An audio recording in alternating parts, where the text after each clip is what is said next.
Hello, my name is Christopher Park, and I am doing a presentation on my findings in a self-study, independent study with Professor Geraldo on malware analysis.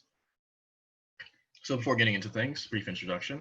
I'm a senior graduating this year in computer science, and I took CIS 3605, the Introduction to Digital Forensics, last fall. And during that class, I actually didn't do too well in the midterm, admittedly.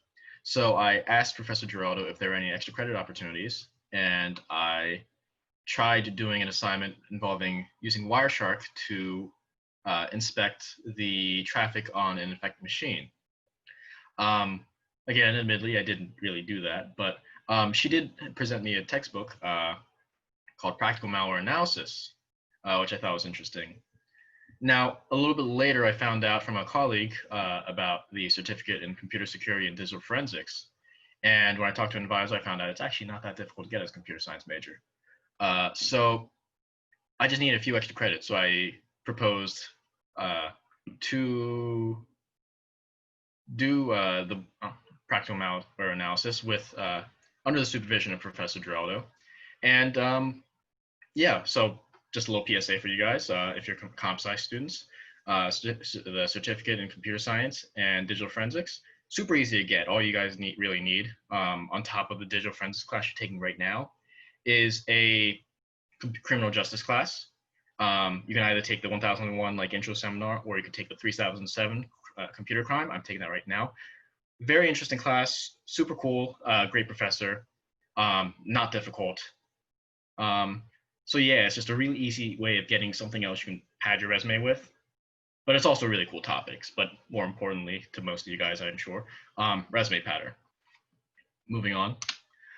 So a quick primer so that everyone's up to the same page. Malware is a portmanteau for malicious software. Mal coming from malicious and ware coming from software. Now, there are a lot of different types of malware. You know, some pieces of malware like bridge categories, some are like single categories, tiles. That's not what I'm going to focus on here, because I think malware analysis is more focusing on the meat of what's going on in the computer at the time of execution or the time of infection. So what we should focus more on is what are the goals of this piece of malware. After we've put everything together, pieced together all the puzzle pieces, then we can determine, okay, this piece of malware is analogous to these types of malwares. So the type of malware it is at time of infection, not as important. It's more important to figure out what the goals are, which also like helps you determine like what information's been compromised, what has been compromised, and so on and so forth. So common malware goals. This is not a all-inclusive list, but this is just some of the common ones that I've encountered. So obtaining sensitive information, stealing computing resources, obtaining money, gaining access and control of machines. So starting on the top, obtaining sensitive information. So when you go and do online shopping, you put in a lot of information, your home address, your name, your sometimes phone number, credit card information. That's a lot of information that can be used against you. Sometimes for other forms, you could be filling out like social security if really need be. Really important information. So like anything like a keylogger, anything like a network sniffer could steal that information. Stealing computing resources. I don't know if it's as big now, but back during the cryptocurrency craze, a lot of malicious there were a number of malicious softwares that would download a cryptojacker and actually use your computing resources to do calculations for mining cryptocurrency. Now, while it doesn't inherently hurt you as much as say like your social security number getting stolen, it still sucks. Your like computing resources getting eaten up by this program that's just making money for someone else. Obtaining money. So while a lot of malware goals like kind of lead up to this, some are more direct. Like say ransomware would install a program that encrypts all files on your computer and demand a ransom for them to be decrypted, just kind of like immediately getting them money. And then gaining access and control of machines. So rootkits are really common in this. Rootkits, the origin of that name coming from Linux machines. So for Linux machines, the admin user or the master user is called the root user. And so this rootkit is kind of like a kit to elevate, like a malware that elevates itself to a admin privilege at some point and tries to use that as a means of getting backdoors for like other malicious like programs in and other malicious users and so on. So some resources we used, practical malware analysis. This is the textbook we used for this. There's a bunch of labs in there for walk you through a lot of the basics. The ISBN number is there in case you want to look it up. There are PDFs online if you really just look for it. Some other resources, the MITRE attack matrix is really cool.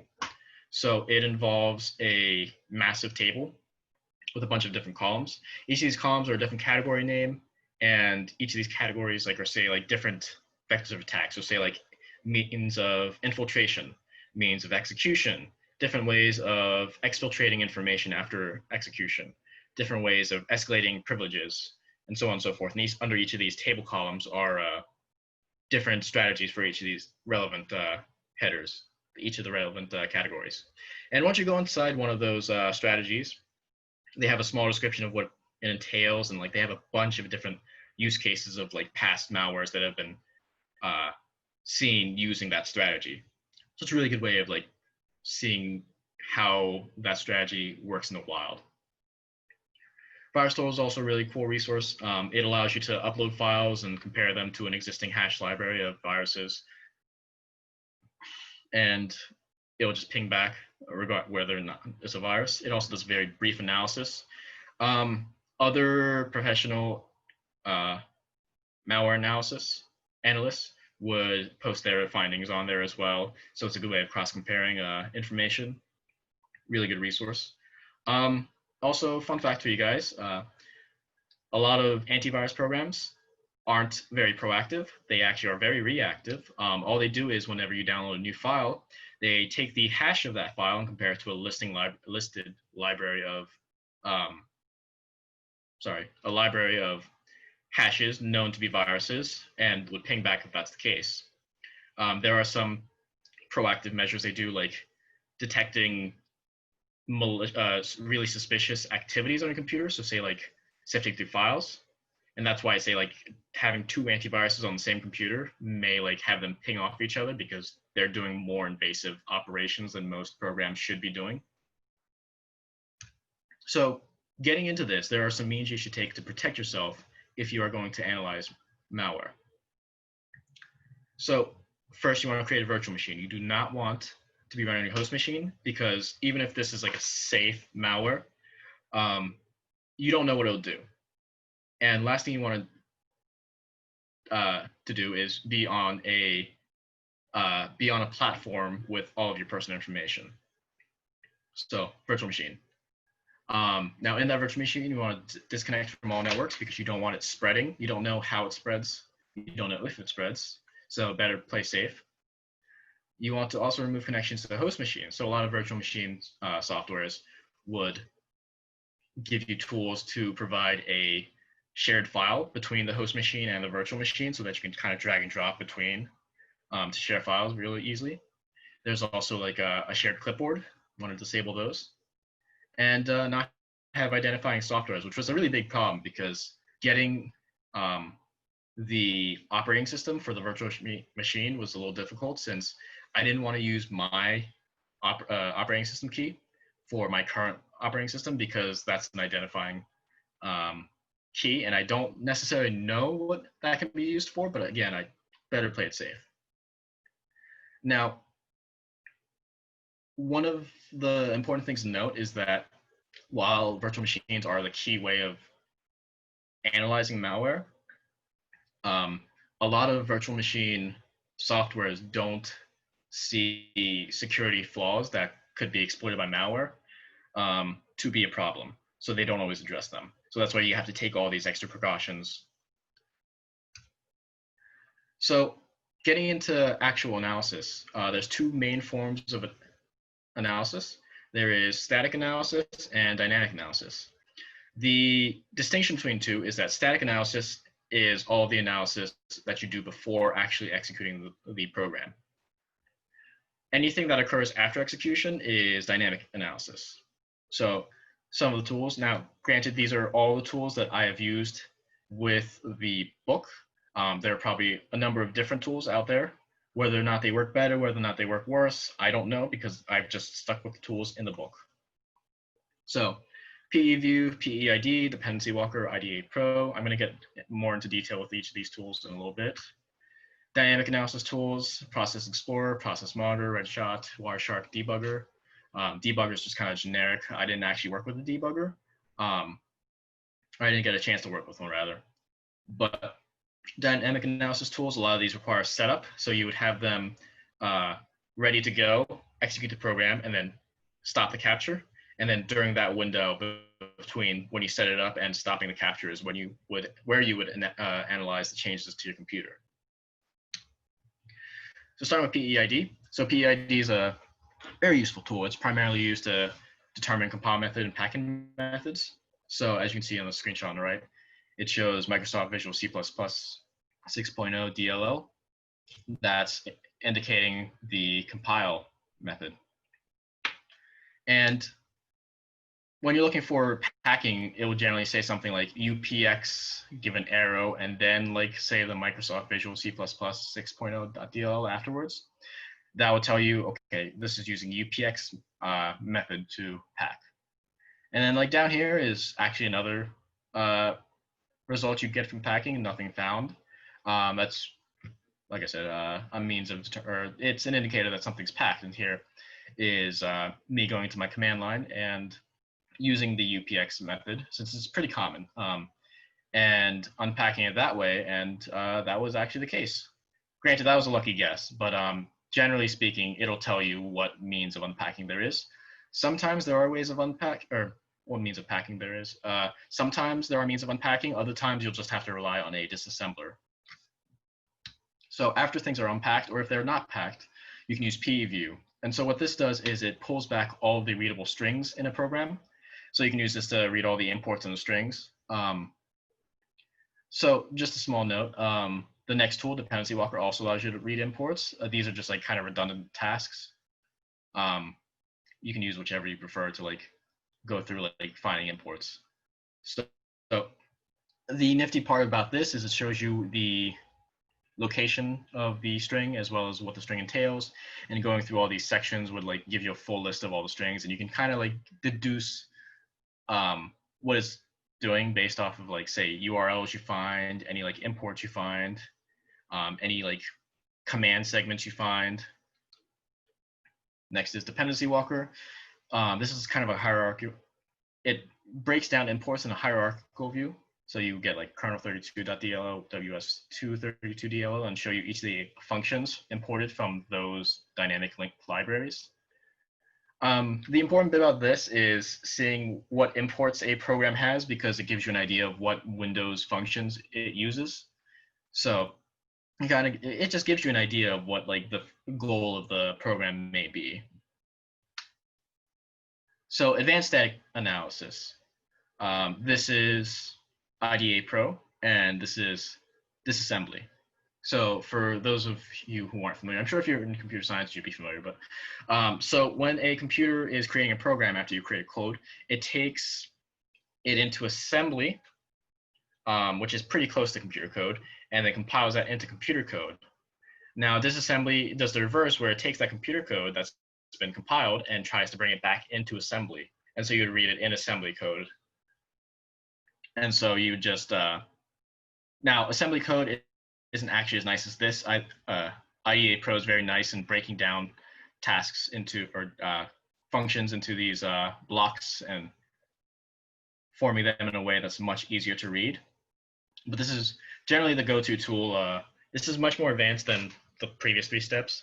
It's generally used if you have a packed file that you cannot unpack. And it gives you a very good breakdown of what's occurring, what the code is trying to accomplish. So moving on to dynamic analysis. Like I said earlier, these are all items that you would set up before actually executing to begin a capture, and then execute, and then actually stop the capture to give you the sample data to analyze. So Process Explorer. This is actually really similar to Task Manager. You can actually use it as an alternative Task Manager, but it shows all the active processes at a current time. And unlike Task Manager, it shows us them in a hierarchy, so you can see, say where a particular process is coming from. For example, like you can see from my Explorer executable, you can see that I have VirtualBox Tray, Process Monitor, Process Explorer, all like hosted from, all executed from there. And Process Monitor, this is a tool that captures all the events in a certain time. It just log computer events. You can see like the name of the event, process ID, action, location, and so on. Gives you a lot of very interesting data. Redshot, this is used to track changes in registry. So what you would do is you would take a snapshot of your registry before executing anything, actually execute the code, and then take a second snapshot after execution, and it'll compare the two and give you a text file like this on the right side, showing all the changes made to your registry. Wireshark is a network analysis tool. It would basically capture, or allows you to view captures of packets in PCAP files, and you would generally use them in conjunction with network honeypot when doing malware analysis, because you don't want it to be working on an actual network. You just want it to think there's a network. And so it's really cool because it allows you to view all the packets occurring at a particular time, and it also allows you to open up each of these packets and view the actual bits and show you the nitty-gritty of what's going on per packet. Now, just a little warning, with Wireshark, it is a little overwhelming, so just if you ever get into it, just familiarize yourself with filtering, because there's a lot of background traffic happening at the same time as whatever like traffic you're trying to catch. Advanced dynamic analysis. So admittedly, I didn't actually get a chance to get to this in our independent project, but it's used to view real-time execution step-by-step of a process. If you are a computer science major, I believe you should have done some form of debugging in the low-level programming class, I believe it was. So it's very similar to that. You would have a malicious software running, and step-by-step you would walk it along with this debugger to view actions in sort of pseudo real time. Now, again, I haven't gotten to this section, so I don't know what debuggers there are, but there are debugger options available for malware analysis. So going through a sample lab that I did through the book, lab 0303. So the book provided a bunch of labs with a big folder of these malicious softwares. So the first thing I did was compare hashes to make sure it's the right file. So as you can see, I just did the hash comparison there. So beginning static analysis after that. So I start with PEID, I want to check for obfuscation. So Microsoft Visual C++ 6.0 doesn't look like there's any obfuscation there. So moving on, I use a combination of dependency walker and PEView to get a list of the imports. And so this table on the right here is all the imports that I wrote down. The red highlighted imports are the ones that I saw as kind of interesting. These are just the ones that like, so while some of them are pretty clear on what they do, it's not quite clear on how they're applicable to malware. So, as I do more research, I'm sure I'd recognize more of them as red flags, but these are just the ones that came up to me initially. So, just explaining some of them. Get environment strings, important, getting like information on the environment. Current process gets a list of the current processes involved. Command line, this is like kind of like your rootkit style command. File type, getting information about files on your system. Multi-byte to wide character. This is interesting because there's actually an exploit where you can do where you can use buffer overflow to try and execute commands. Write files, so the creation of files. So all of these are significant in some way. These red flags are just the ones that I kind of highlighted while doing my readings. So After my static analysis is complete, I start the dynamic analysis. So there's a bit of setup that is required for this. So first, I want a clean workspace, and I want to be able to revert to a clean workspace after executing this. So in whichever virtual machine tool you have, you should try and create a snapshot or an image that you can revert back to after the execution and after analysis is done. So once you do that, you want to take your first snapshot and reg shot. You want to boot up the network honeypot. You want to start Wireshark and have that recording. And you want to start recording a process monitor. So for lab 0303 execution, as soon as I executed it, I got this error here, svc host.executable application error. So immediately right off the bat, that tells me, okay, this lab messes with svc host. I don't know what it does, but it probably just tinkers with it. So one right here, process explorer, I see this new svc host.exe process that's created under lab 03.03. More importantly, this lab 03, or more importantly, this svc host.exe is under the explorer.exe. Normally, svc host.exe should be here under, what is this? Winint. So this executable should not be there is a good indicator, but more importantly, it's also under the lab 03.03 executable. In Process Explorer, if you're able to work it properly, you should be able to open this up and take a better look at what it's doing, this process. But I was having a bit of trouble with Process Explorer. What I did get a lot of work with was Process Monitor, which during the screenshot, let me move myself.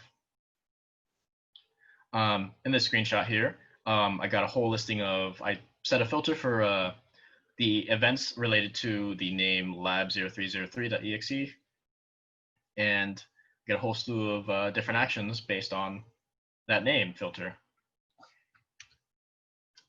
So continuing on that analysis, confirming my suspicions regarding it editing svc host, I actually looked up the hash for svc host and compared them. So EDE on the MD5 and 54A, which obviously is not a match. So it definitely messes with it.